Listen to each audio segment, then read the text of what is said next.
know if you guys can hear me, but I'm going to try to record. This is one of the entrances into my neighborhood. If you can look in the background, let's see there. You'll see one of the buildings from the City of Arts and Sciences. It's really about 10 blocks to a mile away from me. So that's why I said before that I really like this area.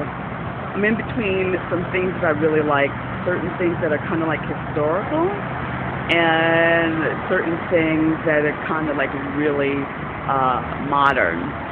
So let's see, I'm going to turn it around a little bit, and then I'm going to walk to what is my favorite park in this area. Now, my roommate said that there are parks that are nicer than this one. I haven't been to them, and I confess that I am not going to say I know the city better than he does. I'm walking on a bike path right now. You can see that it goes across the street. And at the entrance there's a sign. I don't know if you can see it over there. It's in the left corner with the cars going, and it's for the Palau de la Música de Valencia, España.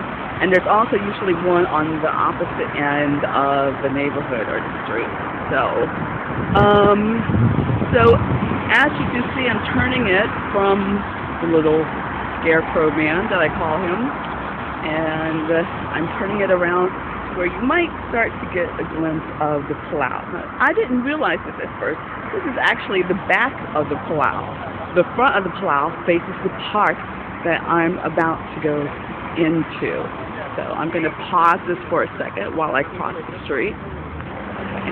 This is one of those little parks that I used to come to when I would come and I would sit at night. I don't know if you can see the benches here. And I found out that it might not actually be a good idea to sit at these kinds of parks, and so eventually I did move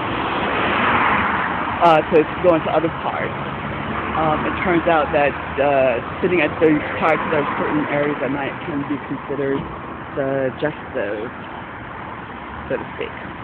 So I'm making my way onto, it's called, I think it's called Le Jardin de Touria, which is an old riverbed that they diverted because it flooded the city so much. So first I'm going to come across the street to some gardens. Okay. This is why I like this place so much. It's like a garden.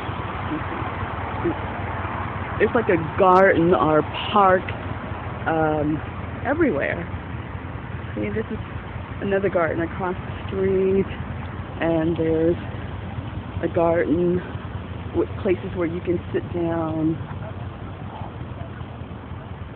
etc. And, you know, Valencia is a really active city.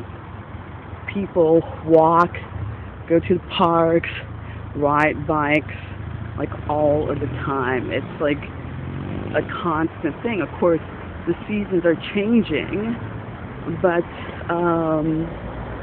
normally, since I've been here, people are just like always out walking their dogs, etc., etc. So, believe it or not, I'm filming this like the last thing. It's really amazing, and I didn't want to leave the city without getting a picture of this area, since it was an area that I spent time in, really loved, and it was close to me. It was like, you know, here's another picture. You can see the City of Arts and Sciences in the background. It's like I may never get to live in Central Park, you know what I mean, or near Central Park, or be able to afford to live near there, but I kind of have my Central Park